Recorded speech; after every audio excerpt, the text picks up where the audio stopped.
Welcome back, everybody, to Aces53 with Ed Parcaut and myself, Brian Galke. We're here on a Tuesday. So what does that mean? It's just Ed and I here to banter back and forth on what we're doing tools-wise and everything else. And we're going live on Instagram also, so my eyes will be darting over here every once in a while. But how are you doing today, Ed? I'm doing good. How you doing? Good. How you doing? It's been a busy morning, but it's been a good morning. So that's good. Yeah, it's interesting. Last December was really slow. And this December, things like people are reaching out, doing more. So it's almost what we've talked about before. This has nothing to do with politics. It happens every 4 years. But it seems like once a winner's determined, people feel comfortable doing things again. So a lot more people have been reaching out, event planners, that it seems like events are heading full steam again into 2025. But I also think there's a totally different view on what's going forward on how the economy is going to do. That's the other reason. Right. And so that you can read that political or not. Right. Read it however you want. Yeah. But even there are events that I think people are willing to go, okay, now there's a sense of stability versus there was instability all of last year, going into it. But anyway, I'm excited about that. People are reaching out, more and more gigs. So I locked one in this morning. I woke up to an email saying locked in for one in October next year. And then I'm talking to 3 people about events in January, February, and now April. So it's been a good week. Look at you. You're just booking up. Hey, which is good. It was slow. December's a slow month. So for people who aren't in the speaking industry, June, July, August are slow. And of course, December is people are at Christmas parties. So there's no real events. So I can go and do, I just said so. I can do entertainment for fun. Yeah, don't worry, I'm counting them all. I would fail that at Toastmasters. At most Decembers, it's Christmas parties, and people will hire me out just for purely entertainment, where I sit at a table, people walk up, and I don't teach it to them, but I'll just analyze faces, and it's kind of fun, get dressed up. But I didn't do any of those this year. Just with kiddos and stuff like that. Yeah, well, kiddo. You were gone a lot too. That's exactly it. I want December to be a down month. So, how are you preparing for the rest of the year? Actually all of a sudden got slammed, which is good because I need the money. I always need the money. Yeah. Yeah. And is it because what do you think's driving that? Same thing? People feel comfortable, rates, what? Not rates. Not people feeling comfortable. Purchases. So I put out there a while back, told everybody, niche down, put out your niches, tell everybody what they are, and then you'll get them. And well, pretty much right now, every deal I have is a veteran deal. Ah, there you go. And then I have one that's a reverse mortgage out of the whole. So that's my, those are the 3 groups I work with, but I'm focused really on veterans more than any other time in recent history. Let's put it that way. That's what, isn't it Hormozy who talks about niche slapping you? Like people who want to help everybody. He's like, no, you need to drill down and be an expert in something who can also do other things. So you don't have to turn people away, but really so you attract your ideal client. So they hear your message. Right. That's the big thing. They need to hear your message. They can't hear your message if you're not talking to them. All they hear is noise. You're not talking to one person. You're talking to everybody, and everybody's like, oh, he's not talking to me. Right. They can't really. There's so many different books out there now. One of the ones I always keep over here, Book Yourself Solid. There's another one I was reading, Personality Isn't Permanent, but that's what they're all seeming to talk about, is like, write down who you really want to work with. What area do you really truly want to serve? And then once you get in that, because it's kind of like going to the dealership and just saying, well, I need a car. Okay, well, what do you need a car for? What's the purpose? We put all these very specific things into buying a house, buying a car, but most people just think, oh, I'll just start a business, and not getting that granular. Well, you have to, because it's all about the message. You got to get the right message to them. You can scream all you want. Somebody might hear you, but if you're talking to one person, then they can relate to you. It's just that whole thing. Like I did that book for divorce people, going through divorce. That's somebody who's listening on how to deal with something, and reaching out to them is helping out them a lot. But if I just sent them a regular book to divorce people, it's really not going to answer their questions. Right. So I'm answering something over in the Instagram live. All right. What are they saying? They asked, do we go live every week? No. And I'm like, yeah, but I forget to push it out sometimes. Yeah, I forget to do it also. Or it's just depends on what's going on that day. Yeah. Well, so going back to like you mentioned before, you got asked to be on the podcast, talk about divorce, but like you said, you had to really drill down and not just go, I'm going to write something for everybody who's divorced. It's more specific than that, right? Correct. Yeah, Yeah. you have to. Yeah, it's definitely you have to know what's going on with everything. Yeah. All right. So what else are you working on for the end of the year? Trying to finish up my books because before you know it, we're going to be slammed and I won't be able to do anything. Right. And that's why I was like, everybody was like, well, it's slow down. I'm like, yeah, but it's really not that slow. And if you're doing other things, it's good. Yep. You won't have the time. It goes back to I was talking the other day about things that happen to us or happen for us. Right. These slowdowns are beneficial to be able to get caught up on things and get ready for how busy it's going to be. And I have a total different outlook. I have like a 20-year total change in everything going forward. That we're going to go through some really amazing times going forward because of how they're going to go through and fix everything that's an issue. And that's has nothing to do with knocking politicians, but make it so back to how it should be, to where then we can just focus on business. Using a sports analogy, it's easy. Everybody's got an off season. And what's the whole reason for off season, right? You look at your roster, you see what changes we make from coaches down to athletes. You give people time off. You come up with new strategies for what are you going to do in the next season. But it's funny because as business owners, there's not always that break. There's the big thing for me going from 9 to 5 to this is I knew my salary. I knew everything, what I signed up for. When you go into your own business, you have no idea.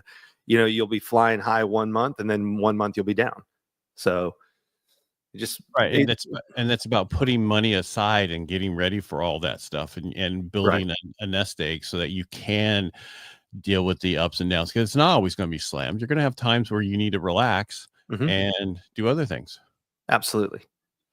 So speaking of which, we will not be recording next week, right? Correct. Yeah, because that'll be Christmas week. So we won't be here Tuesday or Thursday of next week, and we're still on the fence on the following week, which is what I won't be here the following week. That's right, because you'll be out at your. I ain't gonna say where I am because I don't want anybody coming. Your castle in Scotland, right? Yeah, exactly. No, I'll be at house. I'll be at the home. I'm just not going to do anything. I know. Yeah, I have the stuff. My wife's off that week, so we're going to do some stuff. Nice. That's what's going on. Yeah. That's all I'm going to say. Yeah. All right. It's a secret, and I'm keeping it. Secret location. All right. So we'll be here Thursday with our Joker. Matter of fact, I was just texting him a second ago. Let me see if he responded back. Yeah. Okay. Yep. He's good.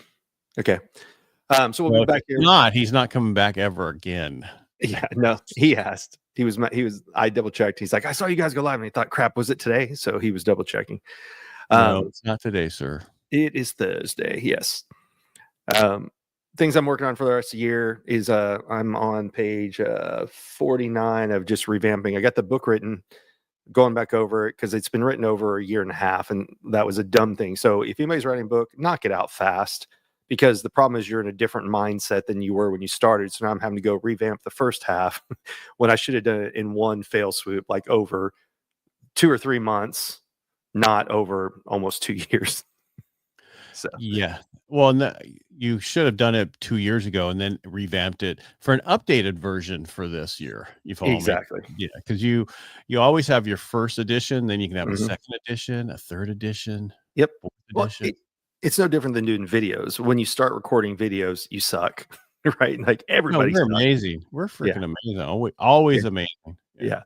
But then as you make more and more videos, you find your voice and you learn to explain things differently, and you have different analogies and you have all these different things. So that's why it's a good idea, to your point, write it at the time, get it done, and you can always add to or change later. But it's hard when it's over a long period of time because so many different things change that you're going back and going, oh God, how do I rewrite that? No, I don't even use that anymore. So that's the pain I caused myself on this one. And I could see, I can see that happening because even ones I'm doing recently, a month later or 2 weeks later, I'm making some changes to it that you don't need to make changes to, Yep. But the good news is, for anybody who's looking to write one, go back, watch one of our previous episodes. We talked about how you can use ChatGPT. We've talked about, there's some other people you can follow, like Jim Edwards. He's got a great course on, I think it was 5 days to write or 7 days to write your book. And it was a You sign up for the class, you take the class, and then there's actual work time during it as well. And for anybody who doesn't know him, he was one of the original copywriters associated with ClickFunnels and things like that, like one of the OGs in the industry, and met him at an event and signed up for his class. Because just because we teach doesn't mean we don't learn. I think, Ed and I are always going to different events. What can you attend? Can you read? I think you said when you're in the gym for 3 hours on Saturday, you just throw something up on the TV and learn while you're there. Well, not only every time I'm in my gym, I have something on it. I'm watching something on YouTube or whatever, instead of, ignoring stuff. I'm actually doing the stuff there. Yeah. And you should be focusing on learning all the time. 100%. What I do is I take my iPad down to the garage. So I did the same thing. My TV up here was getting to where it had spots in it. And so I bought a new TV over the Black Friday sales. And I moved that TV down to the garage. And now I just take my iPad down, find something I want on YouTube or whatever, and I just aircast it to the TV. And when I'm rowing, when I'm on the air bike or anything like that, that's what I've got on there. So instead of just throwing the TV away, it's now my garage TV, strictly for learning while I'm down there. Now, do you have an Apple TV thing on it? Yep, sure do. Then you could actually connect everything through there, every app, and not have to stream. Well, yeah, that's true. I just like having the iPad with me because it's easier to with the keyboard than it is to change things when I'm watching on YouTube. So, gotcha. You're lazy. Yep, I am. Because then when I'm done with the iPad, I take it out in the backyard, cook a steak, smoke a cigar, or whatever. So right after you're done working out, is that what you do? I pause it, and then later on when I'm cooking the steak. Yeah, I think I told you this. On Sundays, I do steak and cigar Sunday. So I go pick up a cigar. I sit in the backyard. I watch something educational. And then when I'm done with the cigar, I grill a steak. And that's my Sunday ritual. Okay. Yeah. Yeah, I don't drink cigars much. I don't smoke cigars. I've never drank a cigar. Well, I've had ones with cognac in it and other things. That's true. Yeah. Yeah, no, that's what I do on Sundays, because either people are not doing a whole lot on Sunday nights, or I've just dropped off kiddo. And so that's just something I do. I sit down, I'm like, all right, this is a good night to learn something. I'll grab any of the video content from the masterminds I'm in that I didn't get to attend that week, or I'll find something on YouTube and just sit in the back, and depending on the size of the card determines how long I'm out there. And then, 10 minutes to cook a steak, good to go. But, well, I'm not ignoring you. I'm just trying to finalize something. Just ignoring me. That's fine. No, I'm listening to you, but I'm thinking, yeah, I don't just pick one night, and this is not on you. That's just me. I just one of those people that, if I'm going to spend an hour and a half working out doing something, what else can I do during that period of time so I don't feel like I'm, some people, you're not wasting it. Yeah, I kind of feel like I'm wasting it, Yeah. Yeah. I want to do others. I want to add other stuff to it. And so whatever works for you, do it is all. Yeah, I started Self-Improvement Sundays a long time ago because I always felt like Sunday was that day where you've got to prepare to go into the week, what they call it, the Sunday scaries. Right. And that was just the day that I picked, okay, well, I don't need to run a lot of errands other than grocery store or something simple. So that's when I used to read or do whatever. And lately I've just been, I'll just do cigars here and there too. Yeah. Yep. Well, I mean, the best part about it, you have a kid still. Yes. And you're single. So you go a lot. So you need that time. 100%. And I'm done dealing with my other stuff. Sorry. I apologize. All good. It's just all this, there's so much to do. Yes, we need VAs. Yes, I need more VAs and I need more people, but it takes time to get them in place the way you want it done. Now you are doing it. I am. I'm answering the comments over here. Anything we need to talk about? Nope. Just people asking what's going on. But have you said hello to them over there? Hi, so-and-so. Hi, George. No, that's too hard to keep up with because there's people coming on and dropping way too fast. Because they're like, oh, it's Brian. Yeah. They're like, they're not teaching anything. Done. Brian thing again today. Right. I did. Driven had a thing last week about what's going to happen in 2025. Right. And so I went and watched it. I left about an hour into it. But it's one thing I took from it is hyper local. Yes. So what I'm thinking is because of AI and everything that's happening, everybody's going to be focused on how are you local dealing with me? Because I have no idea who these other people are. And if it is somebody, I want to be able to know who you are. And so a Yeah. lot of people are going back to local stuff, which is how, and I think everybody should niche down, Mhm. and that niching down will bring you more local and who you are. So what they're talking about, I did a thing last week on, before I watched this on our daily, and I was talking about for local real estate companies to focus local on Mhm. like everything about the town you're in. Stop trying to be the big national brand. Be a local person. They want to talk to people local. They don't want to talk not El Loco, but local. Yeah. There's a really good guy that does realtor training, John Story. And that's a lot of what he teaches people is, stop doing what everybody else is doing, focus on local things. And he's helped realtors really turn, most of his clients are still realtors. We'll just put it that way. That's a very simple way, because there's so many people who exited the industry in the last 2 years. Well, But he lost another 60,000 loan officers this year. really, Yeah. that's crazy. It is, but yeah. And what this, and they'll never come back. Yeah. Because once you leave, not that you can't come back, it's just you've been beat up. Why do you want to come back to an industry that beats you up? Go to keep doing stuff. There's no stability in this industry because we don't control interest rates. Right. Well, and And that, oh, good.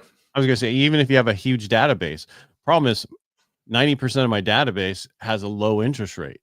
So But only the 35% might do something over the next 10 years.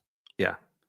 Well, and then, but that's the whole reason to keep building your personal brand, so that no matter what industry you go to, or if you decide to come back, if you create a personal brand and people follow you, you can jump industries, you can change ships, you can do whatever you want. And if you come back to it, it's a way that people go, oh, they're back in business, and they'll know to reach out.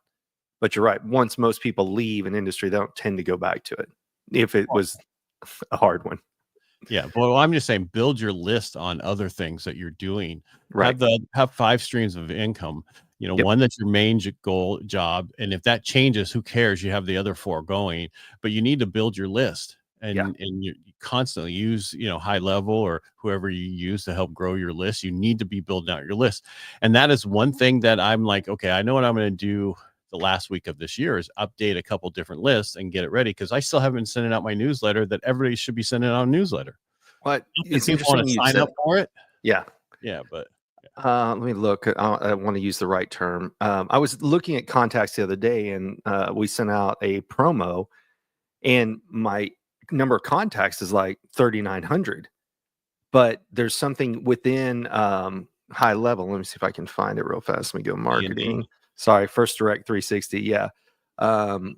Is who's helping me with it. And so they were showing me something the other day. So let me see, emails, campaigns.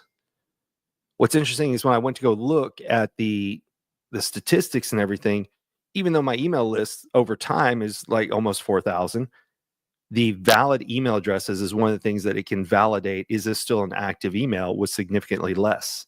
And that's how many people have changed jobs, or, all kinds of things that,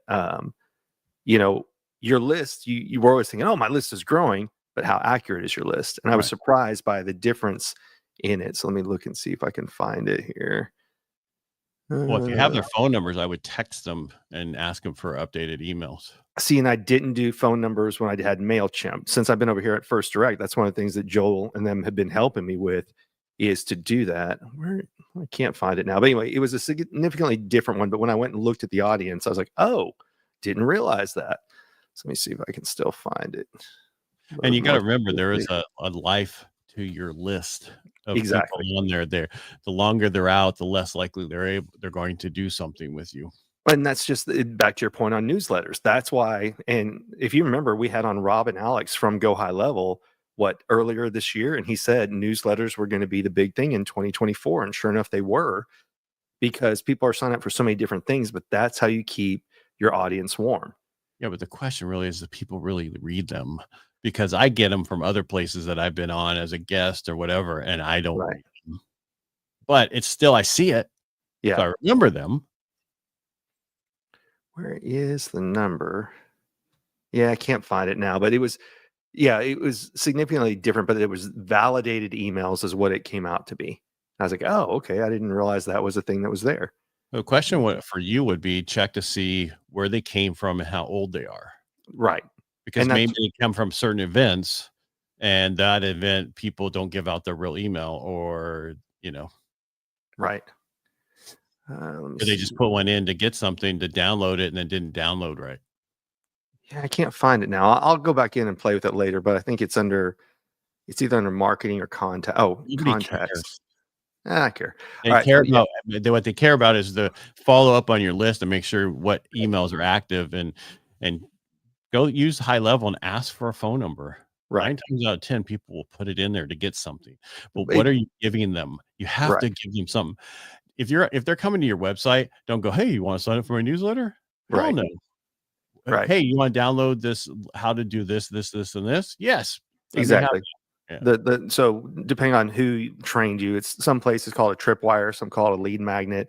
But what are you giving them right then and there that they're exchanging their information from? And that was something MailChimp didn't have. But since I moved over to First Direct, they have added that back in with phone number. And it's still SMS is interesting because it's constantly changing. Once you give somebody your email address, basically you can email them until they just say unsubscribe. But it gets dicey because every year the laws change on SMS contacting and things of that nature. I had somebody who reached out and said, "I really want to sign up for your course, but I don't want to give you my phone number." I'm like, well, then just make a number up. It was very simple, but people are hesitant to still put in phone numbers. So I finally found it. So if I go look at all my contacts downloaded, it's almost 4,000. But then there's something called valid emails, and that's something where you can bounce your list against and say, how many of these are still active emails? And it'll lower it down. So what's interesting is it's kind of like metrics of followers on social media. How many are real versus how many people, and when I say real, how many are active users that still use Instagram, TikTok, or whatever, versus how many people had an account for a little bit, got bored and moved on. And you still think, oh, I've got subscribers, but that's for the most part, a dead account that somebody was too lazy to cancel. Does that make sense? Did they D&D you, or did they unsubscribe? What's that? Those emails. So the question I have, are those D&Ds, do not disturb me anymore, with your email and text, or are those people who unsubscribe, but they're still in your thing, and that's why, because sometimes if they unsubscribe, or if it bounces back because they do the do not disturb anymore from you, then that's how they're going to be. Yes. So I can that was the exact question I asked. And the answer was, it was a validation. Let me see if I can find it. Well, I'm just saying that's something you got to look at, because I had a huge list, and about 900 people were still getting my stuff, because other people were like, I don't need you anymore. You helped me so much. I appreciate it. I know who you are, but I don't want to get your email or your text. Yeah. On a regular basis. So here's what it said. They can run an email validation list to make sure you aren't sending to non-existent email addresses or those who have do not disturb turned on. And so the reason for that they put in there is it helps protect your domain so that it won't look like you're just spamming people for the addresses. Right. Yeah. Because they probably said, do not, they got what they wanted, and then they don't want the stuff anymore. So you need to take those people out of your database, move them over to a totally separate database. Exactly. And that's what they do. So they created smart lists within. So First Direct went in, looked at it all, did smart lists for it all. And that way can tag by who's still valid, what event were they from, is a different QR code. Just if interesting things are out there, but I had no idea that was out there. Because the software they use does that for everybody, but you have to set it up. You have to set up tags. You have to set up everything so that it is done properly. And these are all things that, yes, you can do yourself, but you should be focused on other stuff. So you 100%. Need to find a company like that, or if you like to go direct to high level, do it yourself. But whatever works for you, you need to go get. And that's one of the things, is like anything else, you got to vet it. So even before Go High Level was around, ClickFunnels was there. And there were all these people who were funnel experts, but who had never sold anything, right? They just went and they passed the training. So like anything, you get what you pay for. You need to vet people, check resources, you name it. But you're right. You can go in and learn any software. But the question is it worth it to hire someone else for it? The good news is, for Go High Level, there are several people who have figured out how to do it. And so there are, options out there on what can be done or not. Right. You just have to know how to vet people. You and I talk about this all the time. I get emails from people who are like, I can help run your social media campaign. They have like 50 followers, or they have 40 posts and 400,000 followers. I'm like, so you either don't know what you're doing or you buy your followers. It's just crazy what's out there. You're both. Yeah. And again, I think it all goes down to when did these people sign up? So you have newer people who signed up under certain things of what you do, and you have more engagement because of that, Yeah. right? Mhm. Versus somebody who's had the same amount of followers for years, and people just are friends don't engage. People Right. you know through other things don't engage. Certain people do. Right. It's rare. It's more rare than it is actual. Like I actually talked about that this past weekend. My buddy's girlfriend had an art show, and a different set of friends of ours went and they bought a piece of art. And I sent them a text and I said, that's really cool you did that, because there's a lot of people who will show up to drink the free champagne, but few people who will actually invest in somebody else's business, art project, whatever it is. And the sad part, like you said, if you go off and you do what's not the norm, it's not usually your friends and family who support you. It's Mhm. either the people you have no idea that they're out there supporting you in secret, or it's people who find you randomly. Right. Or Uh, who get knowledge from you and information from you because they're open for what you're talking about at that time. You can talk to 100 people. Not all of them need your information at that time. exactly. Unless you're talking to 100 salespeople, like we're what you do, and they all need this. But you got to Yeah. remember, half of them are going to go, that's bullshit. Mhm. And then the other half's going to go, I don't have the money to do it. Out of that, I'd say half of that. So a quarter of that. So a quarter of the people will probably potentially sign up. But Yep. out of that quarter of that 100, how many are going to sign up right now? Maybe 10%. And Right. then you grow from there. And that's okay. You don't need everybody. You Right. need 1% of the people out there. Well, it's just what they say is there's a post or story, 1,000 raving fans is better than anything else. It's a really, really good article. I have to see if I can find it. How about you just get the book Raving Fans? We could do Here's the that book. too. I didn't know there was a book. Yeah, years ago. I got you. I was going to see if I can find the article. I And can tell basically, it was people about Google. getting 1,000 people that are your best friend. Actually, I think it was even 100 at one point, Yeah, and will do more for you than anything else. And just like we found out from one hater, will do more for you than anybody else. exactly. Yeah, I can't find the other one. But yeah, that's just it. We're brainwashed into thinking more equals more, and that's not always the case. Sometimes more is equal less. Yeah. And what's funny is, Less is more. yeah, less is definitely more. Your ideal audience is far better than a large audience. And then there's kind of a sliding scale where every time they change the algorithm, depending on how many followers you have, well, now engagement will seem lower. And then people go, oh, it can't be real because you're not getting that much engagement. Well, the algorithms change all the time. Yeah. So that's the most interesting thing about social media is it's constantly changing, constantly evolving. Once it seems like somebody figures out what works, like there's a lady Adley. I don't know if you ever seen her videos or not, but Adley, and their videos go viral all the time. That's how they make their monies off viral videos, YouTube, Instagram, TikTok, you name it. But even they, it'll work something for 3 to 6 months, and all of a sudden it changes. And I'm in a few groups that I follow on. Have we had Ryan on here? Ryan Magin? I don't No, remember. we need to bring him on. Like I'm in one of the newsletters that he puts out on Instagram, and that's one of the things there everybody's talking about. It's hard to figure out what will hit because the algorithms are changing so often. So you fix that? What? Build your own freaking list and don't care. True.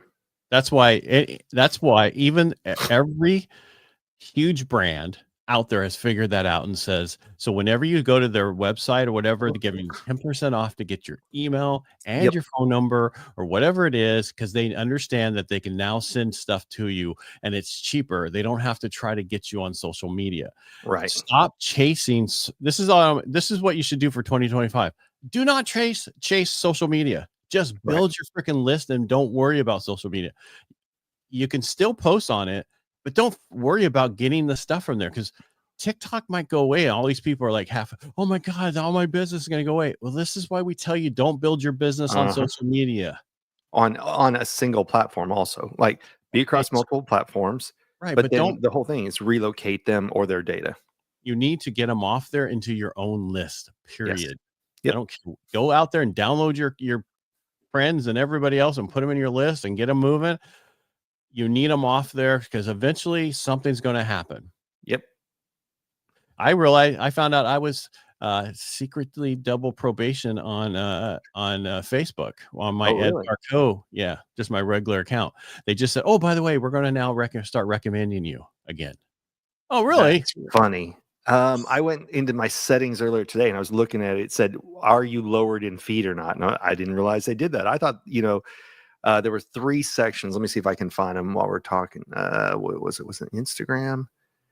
There are 3 new sections I'd not seen before when I went into settings. So it was under professional, or let's see. Brian, and Yeah. I really don't care anymore. I've learned Yeah. stop. Yes, we go live, we do stuff that, and that's Right. the other thing. We start building your own separate podcast. We've been going live too long on this, not to go have this as a podcast, and Right. that's changing in 2025. Yeah. But we need to build our own list, build everything, and stop focusing on social media. We've been doing that. You've been doing that, but Yep. it feels good to be 200,000 followers on Instagram, doesn't it, Brian? But what has that gotten you? Exactly. $100. It doesn't pay off much, right? Yeah. But those people, you could turn them in, you can put a little thing on there and going, "Hey, you want to know more about your face? Text me face and I'll send you this." Right. Right. All right, There's I stuff found you it can do. real fast. It's settings, then you go to your account and then account privacy. And when you go account privacy, there's 3 settings that says content removed content and messaging issues, content lowered in feed, and features you can't use. So everybody needs to go check those 3 to see, have you been flagged for any one of those, and is that suppressing your stuff? Yeah. Now, to your point, you want to eventually get everybody off of social media, get their emails, get their phone numbers, but go and look on each type of platform you're on and see, are you being suppressed for one reason or another? Right. Because somebody can complain. Somebody can Yeah. do some stupid stuff and then you drop, or you could get banned for no reason at all. Or Yeah. what you think is no reason at all, they think is a reason. Yeah. Yeah. You hurt Actually, their we've been feelings. doing much better on X ever since we've been going live there. Oh, yeah. Yeah. I've not gone live on that. We can't hear because you and I have so many accounts. Yeah. We don't have an extra one, but I do it on all my other ones, and it's pretty good. All right. I know you had to get out of here today. I had to get out of here last week. So we will be back on Thursday with our Joker. Anything else you want to hit before we head out? That's it. All Just right. get off. Don't focus so much on social media. Focus on building your list and focus on that. That's all I can say for this. You should have been doing it, but none of us do it enough. And so go hire somebody to do it for you, to scrape all your information from all your phones, all your email accounts, put them in a list, update it, contact them, and then start having people sign up. And there's an easy way to do it through Instagram, especially if you have a high level or if you use a company like Brian does. Yep. All right. What's your name of that company again? First Direct in Nebraska. All right. Have them reach out to me. I will. All right. Take us out, Ed. All right. Thanks for being here today. We really appreciate it. Brian, thanks for being here. I appreciate you doing this with me for the last, God, has it been 2 years? Yep. 2 years. Jeez. Yep. I'm like a hermit. I'm like a guy living in Montana in a cabin. Don't get out much, but I'm busy. Hoarder. Anyway. Yep. No, I'm not a hoarder. That's one thing I'm not. All right. Everybody make it a great day. We'll be back on Thursday with our guest, our Joker, and make it a great week. And we'll talk to you on Thursday. Thanks, Brian. All right, bye.